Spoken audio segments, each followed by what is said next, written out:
দ্বীপ জেলা ভোলাকে দেশের মূল সড়ক নেটওয়ার্কের সঙ্গে যুক্ত করতে ভোলা বরিশাল সেতু নির্মাণের মাধ্যমে রহমতপুর হিজলা মেহেন্দিগঞ্জ ভোলা রুটে মহাসড়ক নির্মাণের সিদ্ধান্ত নিয়েছেন প্রধানমন্ত্রী তারেক রহমান।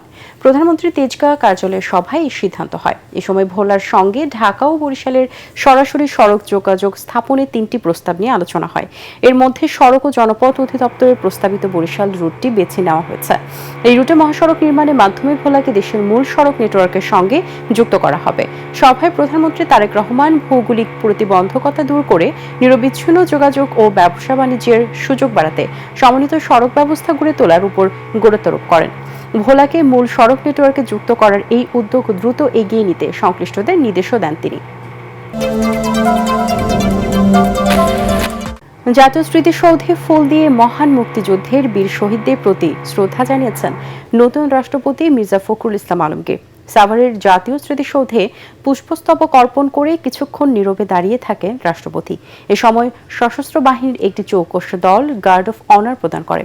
পরিদর্শন বইয়ে নবনির্বাচিত রাষ্ট্রপতি মির্জা ফখরুল ইসলাম আলমগীর আশা প্রকাশ করেন, লেখেন, মুক্তিযুদ্ধের চেতনা, সংবিধানের আদর্শ এবং বীর শহীদদের আত্মত্যাগ সমুন্নত রেখে এগিয়ে যাবে বাংলাদেশ। তার আশা, শান্তিপূর্ণ, গণতান্ত্রিক, ন্যায়ভিত্তিক, সমৃদ্ধ বাংলাদেশে গড়ে তুলতে সবাই যার যার অবস্থান থেকে ঐক্যবদ্ধভাবে কাজ করবে। রাষ্ট্রপতি হিসেবে দায়িত্ব নেওয়ায় ত্রয়োদশ জাতীয় সংসদের ঠাকুরগাঁও 1 আসন থেকে নির্বাচিত সংসদ সদস্য মির্জা ফখরুল ইসলাম আলমগীরের আসনটি শূন্য ঘোষণা করা হয়েছে। জাতীয় সংসদ সচিবালয়ের লেজিসলেটিভ সাপোর্ট উইং এর আইন প্রণয়ন শাখার এক প্রজ্ঞাপনে বলা হয়েছে, ঠাকুরগাঁও 1 থেকে নির্বাচিত ত্রয়োদশ জাতীয় সংসদের সদস্য মির্জা ফখরুল ইসলাম আলমগীর 21 আগস্ট বাংলাদেশের রাষ্ট্রপতির কার্যভার গ্রহণ করেছেন। ফলে সংবিধানের 50-4 অনুচ্ছেদ অনুযায়ী রাষ্ট্রপতির দায়িত্ব গ্রহণের তারিখ থেকে আসনটি শূন্য হয়েছে। এছাড়া শূন্য হওয়া আসনে উপনির্বাচন আয়োজনে প্রয়োজনীয় ব্যবস্থা নিতে নির্বাচন কমিশনের প্রতি আহ্বান জানানো হয়। সাভারে জাতীয় স্মৃতিসৌধে 71-এর মহান মুক্তিযুদ্ধে বীর শহীদদের প্রতি শ্রদ্ধা জানিয়েছেন দায়িত্ব পাওয়া মন্ত্রিসভার নতুন 5 সদস্য। শনিবার স্মৃতিসৌধে পুষ্পস্তবক অর্পণের পর তারা শহীদদের স্মৃতির প্রতি শ্রদ্ধা জানিয়ে কিছুক্ষণ নীরবতা পালন করেন। শ্রদ্ধা নিবেদন শেষে নতুন মন্ত্রীরা জানান, জনবান্ধব প্রশাসন এবং জনসেবা নিশ্চিতে যেসব চ্যালেঞ্জ রয়েছে তা দ্রুত দূর করা হবে। সর্বোচ্চ নিষ্ঠা, স্বচ্ছতা এবং পেশাদারিত্বের সাথে দায়িত্ব পালনের প্রতিশ্রুতিও দেন তারা।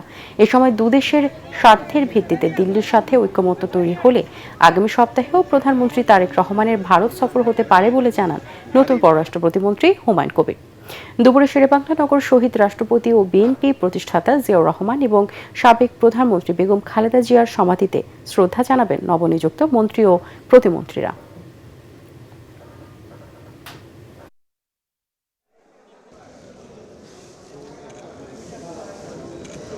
যখন এই দেশে স্বাধীনতার যুদ্ধের উপযুক্ত সময় উপনীত হয়েছিল, যখন এদেশে যে রাজনৈতিক একটি দল যারা নিজেদের স্বাধীনতার পক্ষের শক্তি বলে দাবি করে, তারা যখন তাদের দায়িত্ব পালনে ব্যর্থ হয়েছিল, সেই সময় তিনি শহীদ প্রেসিডেন্ট জিয়াউর রহমান কালুরঘাট বেতার কেন্দ্র থেকে স্বাধীনতার ঘোষণা দিয়েছিলেন।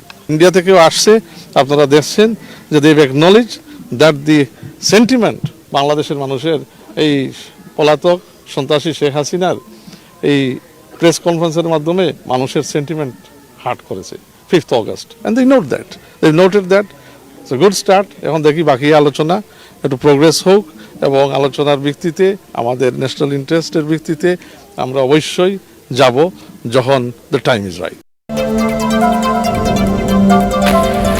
পশ্চিমবঙ্গের কলকাতায় আগুনে নিহত 7 বাংলাদেশের মধ্যে সাতক্ষীরার আলিমুজ্জামানের মরদেহ দেশে পৌঁছেছে। শনিবার ভোমরা স্থলবন্দর দিয়ে সাতক্ষীরায় পৌঁছায় তার মরদেহ। অন্যদিকে কুষ্টিয়ার একই পরিবারের 4 জন ও সাফরের আহমদ বাবুর মরদেহ বেনাপোল সীমান্ত দিয়ে আসার প্রক্রিয়া প্রায় শেষ। এছাড়াও কলকাতার নিমতলা শ্মশান ঘাটে শেষকৃত্য সম্পন্ন হয়েছে সাতক্ষীরার রেবতী সরকারের।